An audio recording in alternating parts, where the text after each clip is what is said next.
Live from the Eagle Eye News podcast studio, it is the first Johnny and Franny but not Bobo podcast featuring your number one podcast DJ, Johnny Vaccino. Good morning, everybody. On this Tuesday, we are hosting our first episode of Fran and Johnny podcast. So let's start with our show. Well, good morning, Johnny. How you doing? Pretty good. So, let's tell since it's our first show, and it's your show, I get to play the sidekick, which is awesome. Why do we choose the name? Because, Mr. Thompson, well, the reason why we chose the name is because I thought it would be cool to do it this way. It'll be easier to remember stuff. And that's how we decided the name. It's great. And then we took a picture, so you'll see our logo. Yeah, you'll see our logo on the website when we put it out on the website. Awesome. And so we're going to be able to, people can hear it over and over again on the Eagle Eye YouTube channel. Yeah, it'll be on the Eagle Eye News channel. Awesome. How often do you want to do the show, Mr. DJ? Well, I would say we're gonna do it once a month because it takes a while to get things going. Sounds good. So once a month. So this is our February 2020 first episode.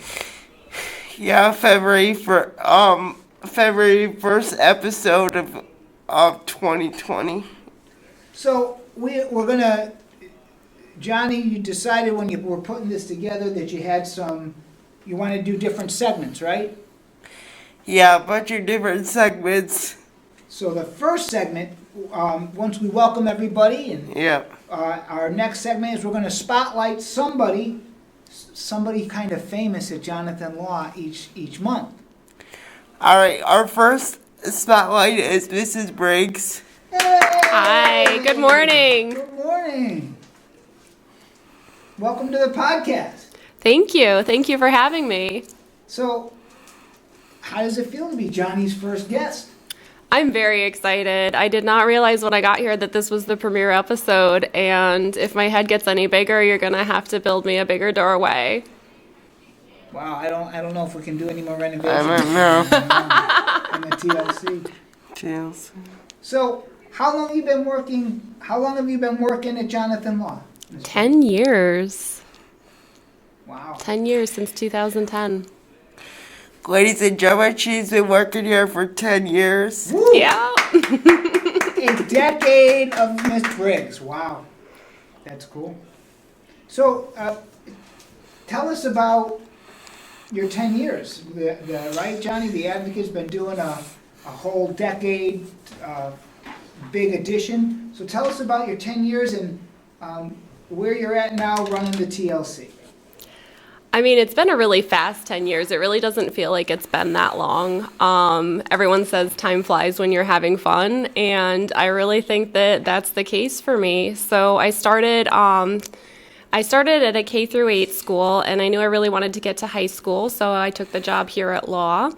And right away, I just knew that there's something special about our kids here. I inherited a great book club and a great setup from our retired media specialist, Janet Siri.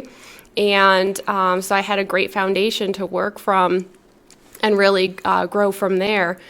It's been a lot of changes in the past 10 years. A lot of our nonfiction is now ebooks and e-reference, so you can access our resources 24/7. You go on our website and you could do research in the middle of the night. You can do research at home in your pajamas. It's a different look from what it was in 2010. Another thing that we've done is we had the famous comfy chairs. Now we have the famous comfy furniture. Everywhere you go in the media center today, you can find a comfortable place to sit, do your work, see your friends, relax a little bit. Get a book, get your Chromebook, whatever you need. And our space has become busier over the years. We started busy and we've gotten just busier and busier. And my goal is to meet every single one of the students in this school and have them come to the TLC. what does it mean to you? Now, this wasn't on our sheet, but what does it mean for you to be a library media specialist? So what it means for me to be a library media specialist, in terms of what I do, I teach information literacy skills to students and staff. I also teach technology to students and staff. I help connect people with information. And the format that that's in has changed a lot, but the fundamentals of the job haven't changed so much, in that, it's my job to help you synthesize information, access information, make sense of it, and use it for your own personal and academic goals. I also have a lot of fun with our programming. I love to do book club. I love to do book speed dating. I love to do book talks. So in the midst of all of the technology that we have been emphasizing, I don't want to forget how much fun our books are as well. For me personally, what it means to be a library media specialist, I think of it more as a vocation than a job. I've wanted to do this for a long time, and I just feel very lucky to do it. Do you have kids? I do. I do have 2 kids. I have a 4-year-old girl named Vera, and I have a 6-year-old boy named Luke. Mr. Thompson, would you like to tell the audience anything? Sure. Well, Ms. Briggs, what's your favorite part of the job? I think just the opportunity to have conversations with people about their interests. When students and teachers come in and they're looking to work on a particular project, I'm always learning from people. Because it's not one specific subject.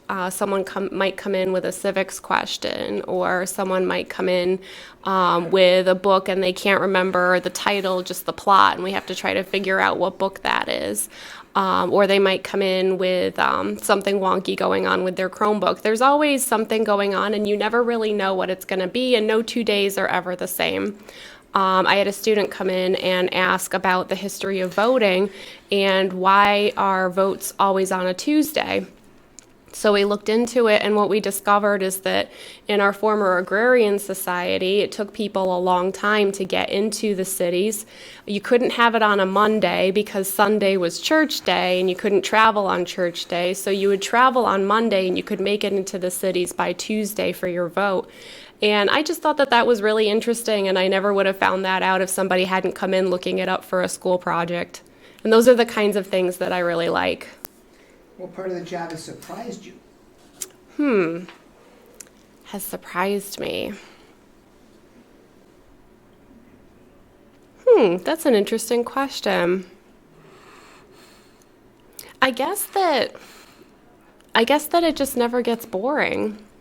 When I first started, it's probably awful, but when I first started teaching, and I was thinking about how do I do something for 35 years. So I entered teaching at 24, and my parents were just wrapping up their careers as educators after 35 years in education. And I'm like, I haven't even lived for 35 years. I cannot imagine doing a job for 35 years.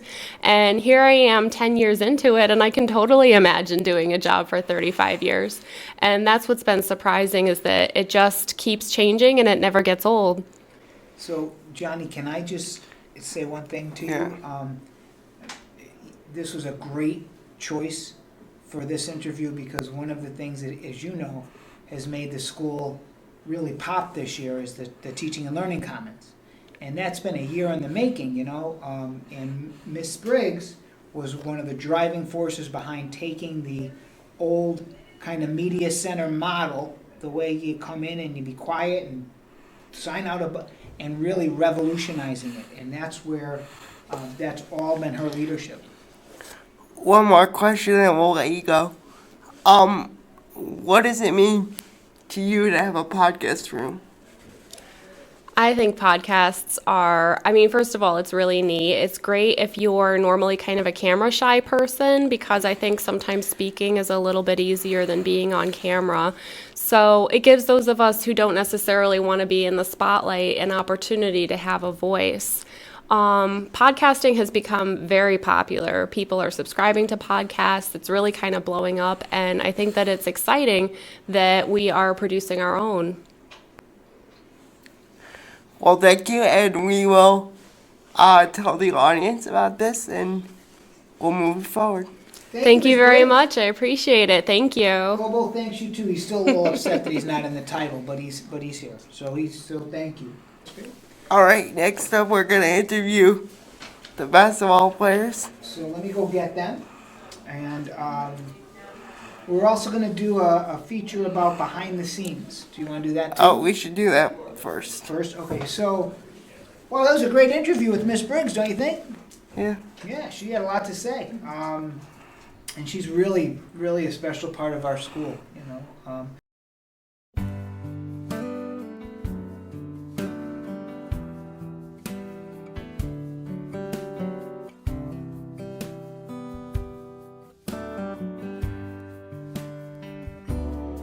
So segment 3, Johnny, of your show. So in segment 3, ladies and gentlemen, of our show, we have behind the scenes. So one of the points of behind the scenes, this segment is to talk about, to explain to everybody how something is done that we do, and you may not be aware of what goes into it, right? So. Right, so now I would like to ask Mr. Thompson how the Sunday calls are being done. Oh, Johnny, that's a great question. So the behind the scenes feature this month is how the Sunday call is made. Yep. So the Sunday call started about 8 years ago when I did it for some event that was happening, and it went out on a Sunday, and everybody, not everybody, but a lot of people were emailing me and saying how much they like the information and they don't get the information. So that's how it started. And twice, Johnny, I've tried to stop doing it and people get mad at me. So we're doing it every Sunday. So the way that it's made is I collect information all week, teachers and club presidents and parent groups, and everybody sends me an email saying, could you put this on the Sunday call? So I saved that all week, put it in a pile, and then based on what's going on with the calendar for the week, I write a script and just what you hear.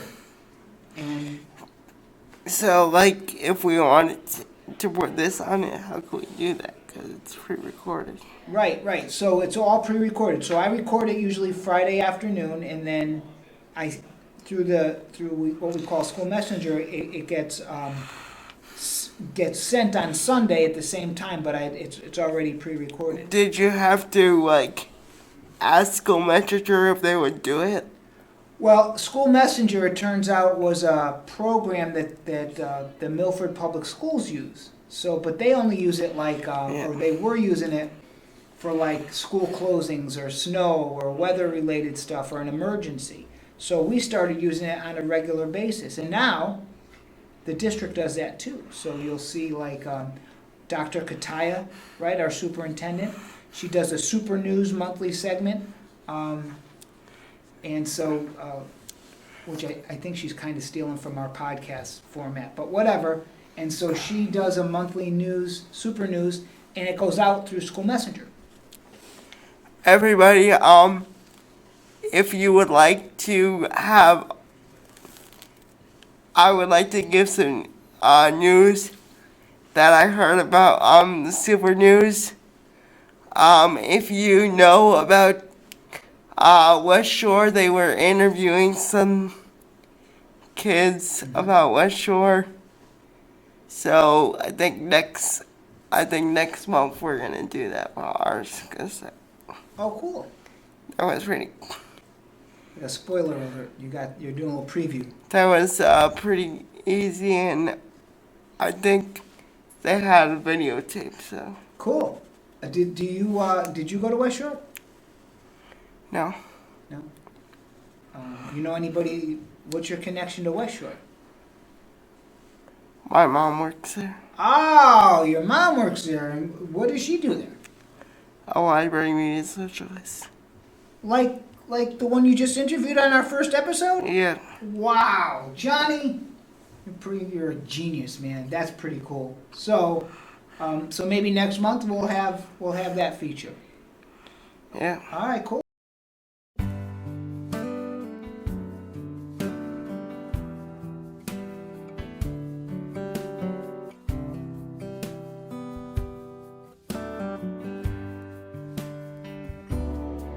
So our next segment, Johnny V, is featuring, segment 4 is a feature of students being, and you decided that we're going to highlight. Ladies and gentlemen, I decided that we're going to highlight some of the basketball players. So let's move to segment 4. We'll be right back. Cool. So, Johnny, while we're waiting for our next guests, what made you decide to do a podcast? What made you want to do that? Well, I wanted to see if you were on board with it, and I wanted to present it to Jonathan Law, so that's why we're doing this. That's awesome. Bobo just laid down. I don't know that he's buying into the fact he's not the host. I think you're gonna have to deal with that.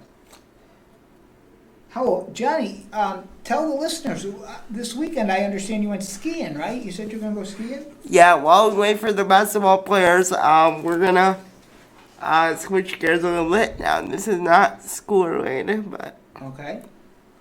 But I went skiing, and they have an adapted ski place at Double H Ranch. I don't know if you guys heard about it. So is that far away? It's in upstate New York. Oh, okay. Oh, that's a good place for skiing, right? Yeah. So now are you a regular skier? Have you done this before? Was it the first time? Regular skier. Oh, all right. Good for you, man. Yeah. You enjoy that? Yeah.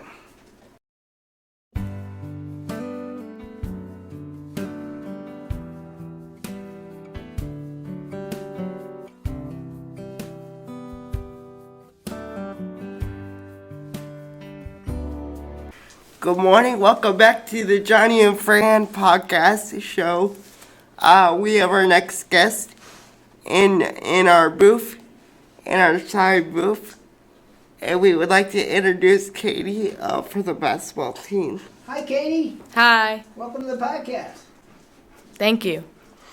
So, Katie, what position are you in the basketball? I play point guard. And what grade are you in? I'm a junior at this high school. And did anything happen last night? Last night we actually won against Lyman Hall. That was our state's win and our SEC win. All right. Congratulations. Give it up for Katie and John, even though John isn't here right now. No, he's on the boys team, but so you made the states. Yeah. And the SEC playoffs with that win. That's cool. So what involvement did you how did you decide if you want to be in this team? Well, ever since I was a kid, I played basketball for my school and the travel league in Milford. And ever since then, I've been committed. I've loved the game. I like just my teammates, everything about it. It's... Mr. Thompson, would you like to add anything? Well, sure. Hey, Katie, do you play? Because you're, I know you're an important part of the basketball team. Do you play? Do you participate in other teams, other sports? Like for basketball or for like other seasons? So during the fall, I do cross country, kind of just to get myself ready for the season, and track too. I enjoy running. I I like my team, I like my coaches, so. Johnny, I think Katie's being a little modest. I think she does more than just run. I think you might actually, I don't know. Basketball? No, as a cross country, do you have any? Are you pretty good? Is what I'm getting at. Well, last year for cross country, I got first team All SEC, and I was 5 places off from All State. Wow. How many trophies did you guys win? For cross country, Yeah. I think we got 2 last year, maybe 1 or 2. So you do this so the fall is cross country, Mhm. the winter is basketball, and the spring is track. Yeah. For the springtime, do you know who the coach is or? Well, so we have our main coach right now is Coach Schulte, but we also have distance and sprinting coaches, which Coach Rohde had to leave last year, so we're in the midst of finding a new coach. So And do you know Mr. Simon? I do know Mr. Simon. Me and Mr. Simon are really close. He helps me with my basketball form sometimes, and he is also the boys cross country coach, so we get along well. And also the gymnastics coach. Yeah, he does gymnastics too, right? Oh, Mr. Simon. That's That was different. wrong. I was thinking of Phillips. Oh, Mr. Phillips, right? Okay. So Mr. Simon does gymnastics. Yeah. Yeah. Mr. Phillips does the boys cross country. Yeah, I've talked to Mr. Simon a couple times. It's cool. Do you have anything else you want to say before we let you go? What's your favorite sport? Baseball. You like baseball? Baseball, baby, pitchers and catchers coming soon. Yeah. Did you, John? I don't know. Did you guys see the new sign outside? You know, the in the front of the school. They always change up the sign. I don't think so. Oh, check it out. It's pretty funny. Getting ready for baseball. Do you have anything else before we let you go? I don't think so. Katie, thanks for being here. Thanks for Of being on the first inaugural Johnny and Franny, but not Bobo podcast. Thank you for And good luck with the rest of the season. Thank you.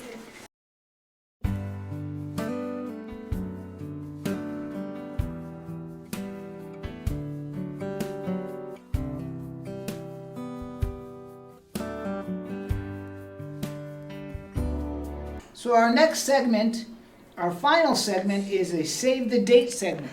Alrighty, our final segment of today's program on Tuesday is save the date.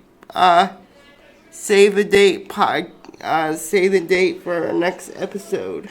So our next episode will be in March, and in between now and then, Johnny, we've got course registration coming up for next year. We've got the February break from February 14th to the 17th. Alright, in between our next segment, we have course selection for next year. So if anybody wants to go see their guidance counselor, I would say that you can go do that in a couple of weeks. It's a great idea. And February break is coming up too. And February break is gonna come up. So if you guys, between now and March, if you guys want us to add anything else, please stay in contact. Yep, just let us know. They can email me or you, right, at your school email, Figure out. and we will make sure that we get it on the air. Any suggestions? All right. Any suggestions or after you guys listen to it, and me and Mr. K will put it on YouTube. So hope you enjoyed our first episode of Fran and Johnny podcast. Great job, Johnny.